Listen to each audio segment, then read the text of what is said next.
What did President Biden say when you put these points to him, as I imagine you will have done? No, I haven't spoken to President Biden as yet. You haven't spoken to President Biden? Well, it's up to him. It's a superpower. You're the next door neighbour to Afghanistan. They've just spent it's in the situation you say. Whether the Americans like it or not, you have an immense influence on the country. And President Biden has not spoken to you. I find that absolutely astonishing. Our security chiefs have spoken. Our foreign minister has been in touch with the U.S. Foreign Secretary. But no, we haven't spoken. But we are in touch. All these things we have spoken to the U.S. that look. Are they listening to you? I think, at the moment, as I say, just watching the Senate hearing, there's shock in the U.S. They can't believe what has happened. They can't, because they were obviously misled. They were being told that democracy was coming and women are being liberated and this nation building and so on. They can't believe that Taliban are back in power, and most of all, that the billions of dollars spent on the Afghan army 300,000 Afghan army gave up without a fight. That's what they can't understand, because they were never given an accurate picture. I went to the US in 2008 and I spoke to the think tanks. Then there was Senator Biden and Senator John Kerry and Harry Reid. I spoke to them. I said, there will be no military solution.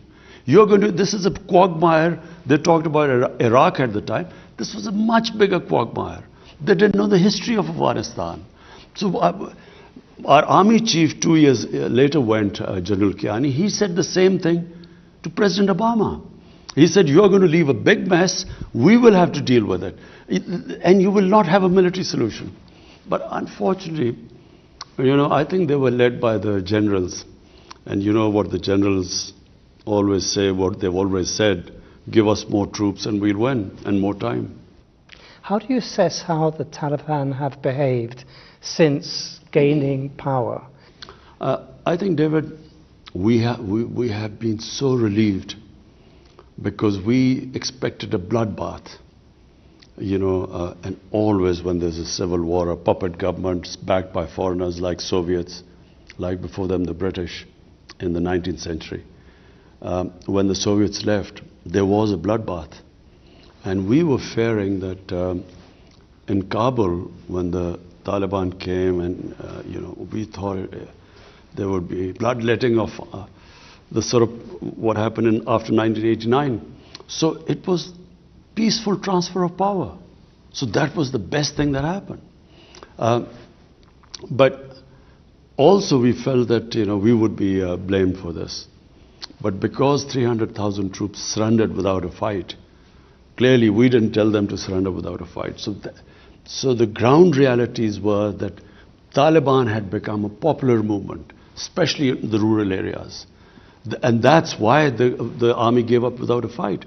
And secondly, the Ghani government was corrupt to the core. They were, firstly they were perceived as a puppet government, then corrupt. People, who was going to fight for them? But you haven't fully answered David's question there, which is, it hasn't been as inclusive a government as we hoped. It hasn't. Is not. Women's education remains a huge problem.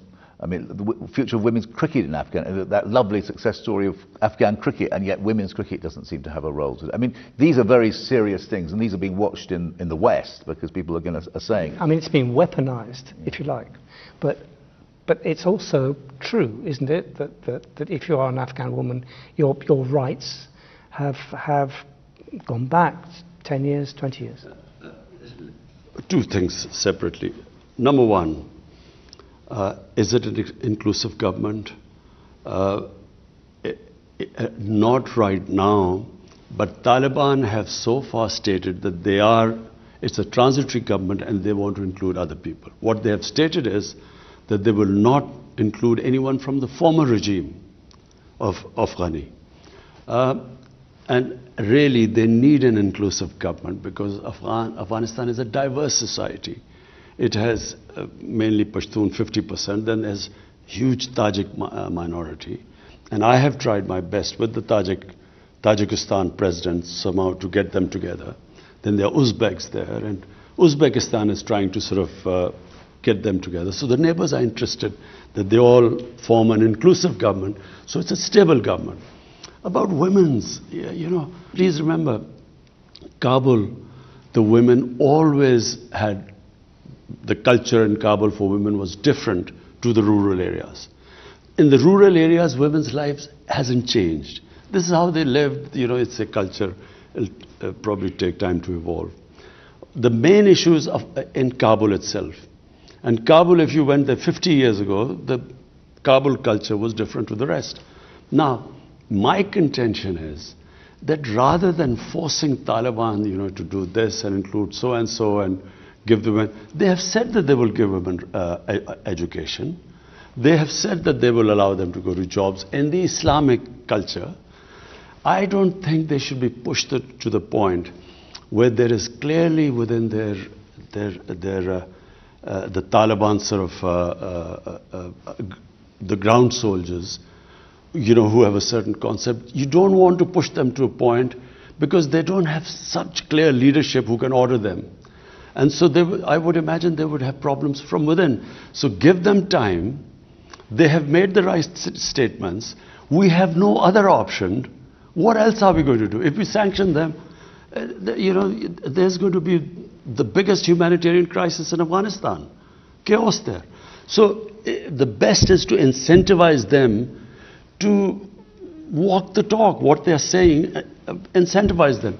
But if you force them, I would imagine the nature of the people is such that they will push back and they will, it will be counterproductive.